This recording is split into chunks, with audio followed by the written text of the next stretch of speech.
She's not what you'd expect. She's tough and feisty, but gentle and tender. She makes millions and gives millions to the poor. She cries, she laughs, she teaches, she comforts. This is the Dani Johnson Show. Hi, I'm Dani Johnson. Welcome to the Dani Johnson Show. Thanks for joining us today. Hey, do you have a hard time saying no? Are you one of those? I used to be. Oh my gosh, I used to be. In fact, after I was a homeless woman and I started a business from the trunk of my car in a payphone booth, I had been so rejected by family. I had been rejected by coworkers. I had been rejected by friends. You could think about it. Like, that's how you end up homeless, right? So I found that, even after I had started a brand new business and I had made my first million within 2 years, by the time I was 23, I noticed a pattern inside of myself that when I look back now, wow, man, this thing was controlling me. And it was the inability to say no. I said yes to everything. I wanted so badly to have friends. I wanted people to love me. I wanted people to accept me. And so I found that I was buying them, and that whatever their opinion was, I agreed with it all the time. And whatever it was that their hope and dream was, I just supported all of it. And it was really not because I supported and believed in it. It was because I wanted to be loved and I wanted to be accepted. So whenever opportunity would come to me, my answer was the same all the time, which was, well, yes, absolutely. Yes, I would be glad to. Yes, I can do that. Yes, I can be there. Oh, yes, I can do that too. And I found myself within just a few years that all of my yeses to all of what I thought were great opportunities, and even the God opportunities, it's like every door that opened, I somehow perceived that, oh, God opened that door for me. So yes, I've got to say yes to that.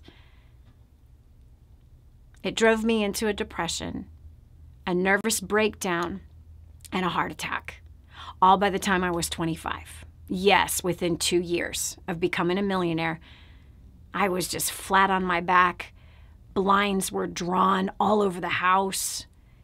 It was dark in my house. I wasn't cleaning my house. I was crying when it came time to even take a shower or to figure out what I was going to eat. And mind you, I had a child at the time. In fact, by the time I was 25, I had 3. And yet I just couldn't function because my life was tied to this word, yes. And I didn't have any wisdom to know why I was saying yes. But then it just led me. In fact, even started a company for my friends who were rallying for me to start a company, to walk away from a vendor that we were using that, made some mistakes. But here they're like, you can do it, Dani. Come on, we got to do this. Come on. It's perfect. I'm like, okay, yes. And then they all left. So I was left with a $5 million business, $1 million of product in a warehouse, and I could not move. So much stress, so much pressure. In fact, I was battling suicide. My husband, Hans, saved my life. Thank God he was a martial artist. Could you imagine 10 o'clock at night, taking a cleaver and a chef knife and trying to gut yourself out? Your husband catches you in this act, puts you down on the floor, is on top of you and has his arms on top of your arms as he pushes the knives away. And then here comes your 4-year-old daughter rubbing her eyes. What's going on, Mommy? Could you imagine? What a painful place. But this is where yes with no wisdom, yes with no understanding, yes with no weighing the costs of the yes does. That's if you were like I was, driven to say yes because you want to be loved. We asked this question of our audience. Do you have a hard time saying no? And what do you think the reason for this is? We've got Jessica from South Dakota who's willing to share. Hi, Jessica. Welcome to the show. Hi, Dani. So, do you have a hard time saying no? I do. And it's actually something I used to struggle with a lot. And then I learned a couple years ago, how to manage my time better from attending, your First Steps to Success seminar. But then over the last year, I've gotten back into the habit of saying yes to everything. And so I've actually started seeing a counselor for my husband's pretty much demand, because my constantly saying yes to everyone is negatively affecting his life. So I've been seeing a counselor for the past couple of weeks now. Good job. Because I really need to get this in check. So tell me, let's go deep into this. So why has saying yes to everyone and everything negatively affected your marriage and your relationship with your husband? Tell me, give me the ooey gooey details on the effect of that. Yeah. Well, so part of it, me saying yes, has to do with our work schedule. So he works 8 to 5 and I work 12 to 9. And so I say yes to a lot of people because I don't always get to actually spend time with people. Or then there's obligations like, just things like my nephew's baptism and stuff like that, birthday dinners, and just the summer activities that are coming up. Mm-hmm. And so he's been working overtime because there's been opportunities for that, plus normal house stuff. And so my constantly saying yes is making obligations for him, which is causing him to get super stressed. Wow. And Hold on. You just nailed something. Oh my gosh. Because I have done this to my husband. You just said something that just set off a light bulb and some dominoes. You saying yes, that yes will be at our nephew's baptism, yes will be at so-and-so's birthday. So we aren't even asking our husband first as to whether or not we should be agreeing to these extracurricular activities. Right. Which is totally dishonoring him, right? Yep. So you're committing him and committing his time without him knowing it. Right. So then tell me, what does he look like if he doesn't show up? I know, he looks like he's selfish. Mm-hmm. And then what does he look like if he gets upset that you literally stole his time that he may have had committed to other things, and you said, you're going to do this instead? Well, he gets angry, and then he doesn't want to talk to me, or then he just gets,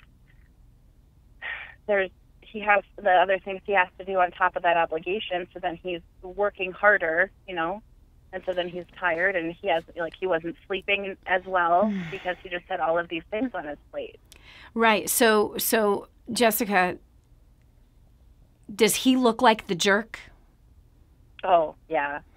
Yeah, he has looked like that to family and friends, which, if I go and Man. I've told him many times, actually, that, he doesn't have to go. But then he feels like he has to go because I'm going. Yeah. And then, he does. He has looked like the jerk, which breaks my heart because I know that that's not who he is. I understand why he's not coming, but then, it just kind of sucks. So basically, you painted the picture for your husband to look like a jerk and to be the jerk. Mm-hmm. What do you think about that? It really sucks. The argument that caused me to actually, take action to go talk to a counselor, he was at his last wit. And I didn't even fight him on it because I knew he was right. I thought that I was putting him as my priority with things that I was doing. And even Definitely in our not. conversation, I know, and even in our conversation, I was I knew that there was something off, and I'm really glad that you told me this, that I've been doing this, because now I know what's been off. Now I know why I feel like I haven't been putting you as a priority, because this is what I was doing wrong. So let's do this. Let's do this. What has to change to make him the priority? Well, I need to be communicating better, for sure. Okay, it's deeper than that. This isn't a communication issue. Okay. This is a heart issue. It's insubordination. You are emasculating your husband. You're being his mother. You're telling him what he's going to do with his time and where he's going to go. So it's a deeper issue. It's not just a communication comes from the heart. So the heart is literally not protecting your husband or the relationship or even looking at his life. I want you to look at your husband's life of all that he has on his plate. And you're adding more things to him. So it's not only insubordination, emasculation, but a slave driver.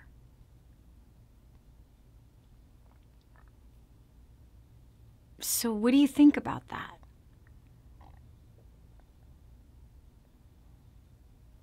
I definitely think I need to stop that. I think you need to go and like beg for forgiveness.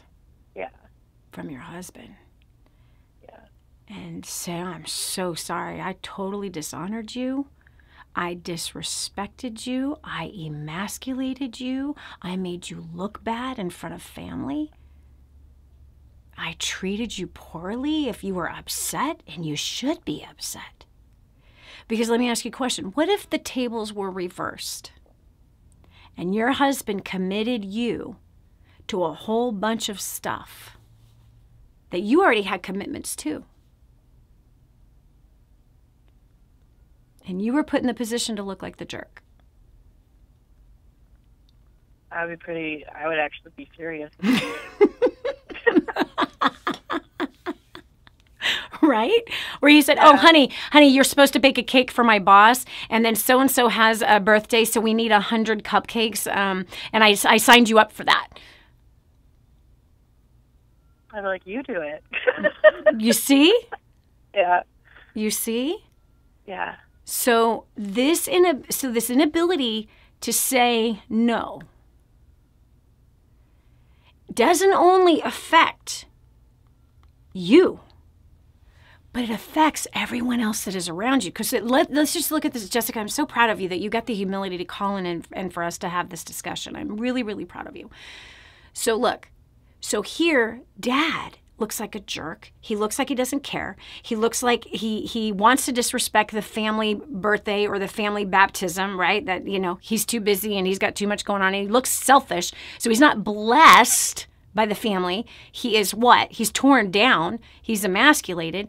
So then he's feeling stressed. He's overworked. He's not getting enough stress, which means he doesn't have enough patience. And to be honest with you, based on what I just heard you say, Jessica, the man has much more patience than you do, because you said that if he came home and said, hey, I told my work you'll bake a cake and 100 cupcakes, and these are the dates when it has to be available, you said you'd be furious, right? You know how it would have been like he kicked the hornet's nest, right?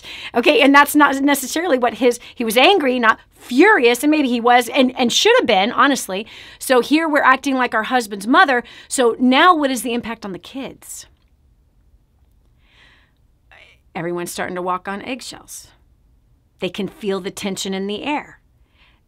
So your inability it's not only not to say no, it has nothing to do with not saying no. It's about dishonoring the head of the household. It's about dishonoring the one flesh, looking out for the one flesh, caring for the one flesh, looking to care for this man who's busting his butt and even putting in overtime to take care of the family. He's so committed to the family that he's working so hard. And so not only is he feeling like dishonored and disrespected, but just even unappreciated for what it is that he is doing, and realizing, wait a second, this man's being overworked, underappreciated. He needs rest. And so the baptism by the cousin is like nowhere near the priority of the marriage, nowhere near the priority of this relationship.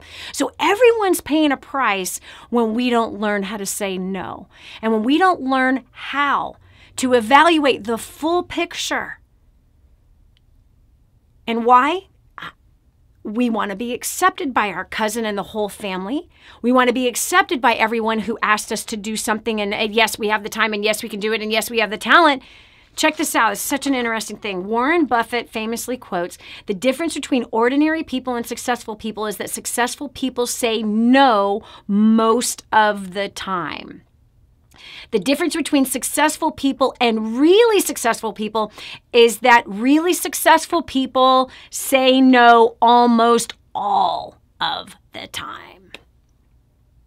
There's only 24 hours in a day. There's a set of priorities for your life. There's a set of values in which you live under, whether you have said what the values are or not. And sometimes those values and our actions are at war with each other. And protecting our marriage is much more important than going to our cousin's baptism or our friend's child's birthday party. I'm so sorry. There's a list of priorities, and we have to come to the place where we say, wait a second, the value of our relationship is far more important than saying yes to all of these things and running my life ragged. So friend, do this. If you are that person that you say yes all the time, and I'm just talking about Jessica, I'm talking to everybody, that if you say yes all the time because of this fear of missing out or the fear of being rejected by people or the fear of not being accepted because I'm not a part of everything, friend, you're going to end up being rejected by the ones that love you the most. Because you are working so hard to gain acceptance from somebody else. And or if you say yes and it tires you out completely, then you're not working at your best or from your best place or your best heart. You need to be wise. You need to be wise in saying yes to what fits what the current goals are, that fits the current mission that you're at, that fits your current values. You got to weigh the costs before you're flippantly saying yes, and always ask yourself the question, why am I saying yes? What is the motive for it? That if extraordinarily successful people say no almost all the time, this tells you something. If you're saying yes all the time, you could be on the path to financial ruin, to a marriage being ruined, to poor relationships with the people that are most important to you, a business that is destroyed. You want to learn to keep these things in balance. And by the way, I have something for you. You can learn how to do that. You can start right here. First Steps to Wealth. It's a free book. If this is your first time watching us, get your copy. It's at DaniJohnson.com. You have a chance to say no and still be respected, to say no and still be loved, to say no and still have the success that you want. You want to learn that kind of wisdom, and you can do that simply by going to DaniJohnson.com. Get your copy of First Steps to Wealth, download a free copy right now, or call our office to get the physical copy, or you can find the physical copy on the website, but it's free, downloadable right now. If you want a physical copy, you pay the shipping and handling to your house, I'll send you the $15 book. So there's no excuse to continue to live the way you've been living in this ragged way of life, trying to gain acceptance from everyone else. It's time to learn how to gain that acceptance even with saying no and having a better life, a less stressful life, a more purposed life, a more fulfilling and more satisfied life with much more fulfilling and satisfied relationships that are right there around you. Thanks so much for joining us today. Please share this with somebody. Someone needs to hear this. You needed to hear it. Somebody else needs to hear it. Don't be selfish and keep it to yourself. God bless you. Thanks. Have a great day.